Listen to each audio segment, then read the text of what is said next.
आज भारत के मुसलमानों को भी यह तय करना है, जो आज भारत में रहते हैं, कि उनके असली पूर्वज कौन थे।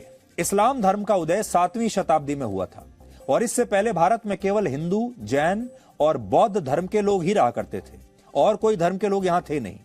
लेकिन वर्ष 712 में पहली बार मोहम्मद बिन कासिम यमन से संयुक्त भारत के सिंध प्रांत पहुंचा, जो आज पाकिस्तान में है। उस समय मोहम्मद बिन कासिम ने सिंध पर अपना कब्जा कर लिया। इसके बाद 12वीं शताब्दी में दिल्ली सल्तनत की स्थापना हुई और मोहम्मद गौरी के अफगानिस्तान लौटने के बाद कुतुबुद्दीन ऐबक दिल्ली सल्तनत का बादशाह बना।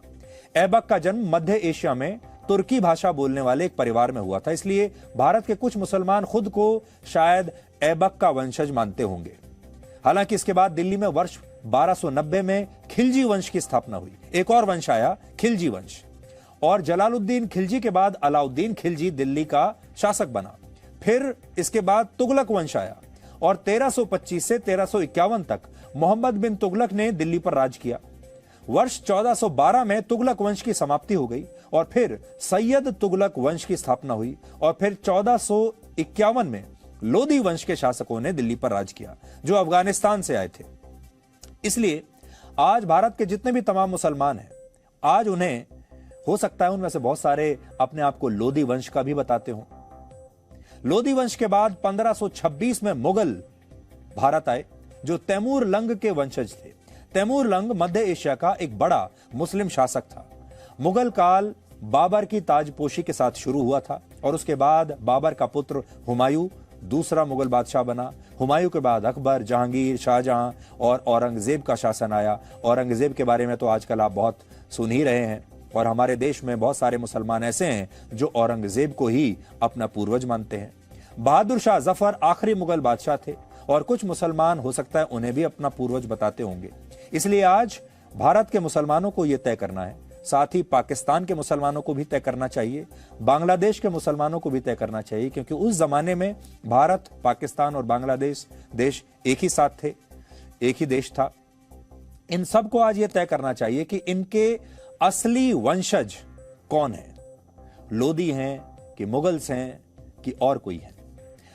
यह कुतुब मीनार पर अब तक का सबसे गहन विश्लेषण है जो आज हमने आपको दिखाया, और यह विश्लेषण तथ्यों पर आधारित है, इतिहास की सही जानकारियों पर आधारित है, एएसआई की रिपोर्ट पर आधारित है, ऐतिहासिक दस्तावेजों पर आधारित है, जिसमें हमने ग्राउंड जीरो पर जाकर खुद साक्ष्य इकट्ठा किए हैं। इसलिए आप चाहें तो इस विश्लेषण को अपने दोस्तों के साथ शेयर कीजिए, अपने परिवार के लोगों को फॉरवर्ड कर सकते हैं। उन्हें कुतुब मीनार का असली इतिहास आज आप बता सकते हैं, जो कि आपके स्कूल में और कॉलेजों में इतिहास की किताबों ने आपको कभी बताया नहीं, क्योंकि इस विश्लेषण में जो बातें हमने बताई हैं वो आपको इतिहास की किताबों में शायद पढ़ने को नहीं मिली होंगी। इसलिए आज हम चाहेंगे कि जब हम इतिहास को सही करने की इस परंपरा को शुरू कर रहे हैं, तो आपको ये विश्लेषण व्हाट्सएप के जरिए फॉरवर्ड कीजिए, फेसबुक पर शेयर कीजिए लोगों के साथ, या जिस भी सोशल मीडिया के जिस माध्यम पर आप हैं, आप इस विश्लेषण को अपने दोस्तों के साथ और समाज में अपने लोगों के साथ जरूर शेयर कीजिए। इससे उन सारे लोगों में जागृति पैदा होगी और उन्हें अपने इतिहास के बारे में सही जानकारी मिलेगी। Presenting B News app available on Google Play and App Store. Download it now.